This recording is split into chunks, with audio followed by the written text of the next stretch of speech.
What's going on, everyone? This is day 65 of the Squat Everyday program, and definitely feeling in good spirits, as you can see here, to start the third month. I'm at the tail end of the cut.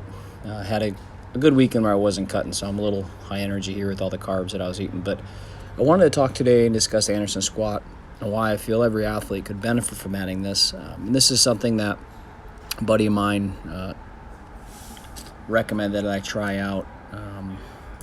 I know all about it. It's not my favorite lift, but it's because I'm also bad at them, so that's probably why I should do them. But named after Paul Anderson, who's an American weightlifter, powerlifter, strongman.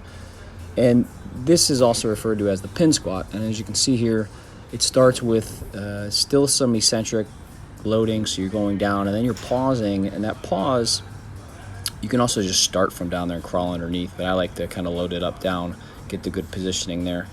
The pause kills the stretch-shortening cycle, which for anyone, that's like the bounce. That's how you can get that rebound. Obviously, that's a critical part in maximal squatting and athleticism.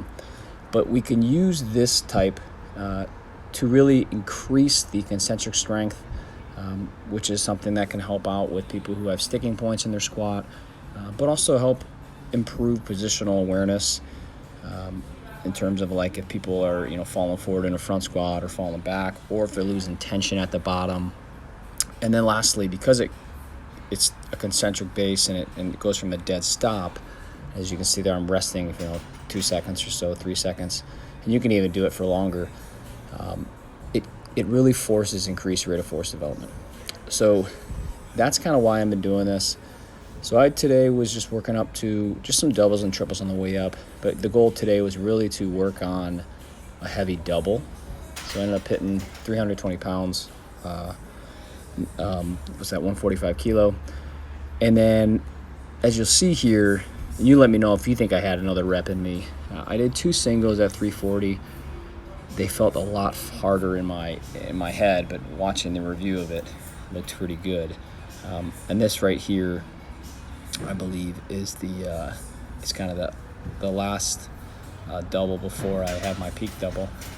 And when looking to do this, I like having this kind of in between my heavier squat days that I have a lot more loading. So this kind of limits the amount of loading you can do, because obviously you don't get the stretch shortening, stretch reflex, all that good stuff, and you are kind of pausing at the bottom. So I like this because it allows me to push hard, get that ability to train that mind and to keep the tensions, but without having all of that high loading and back squatting high 3s or 4s. So this is my 340 here. This is the single that I kind of called it on. But you let me know if I had another one.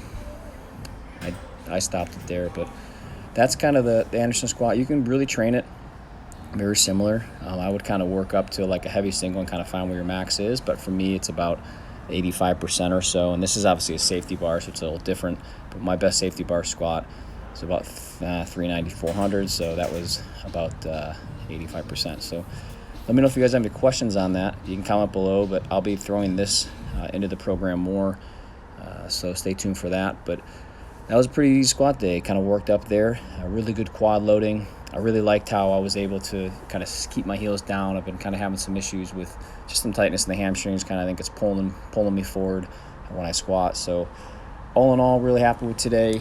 Feel good for tomorrow's heavy back squat session.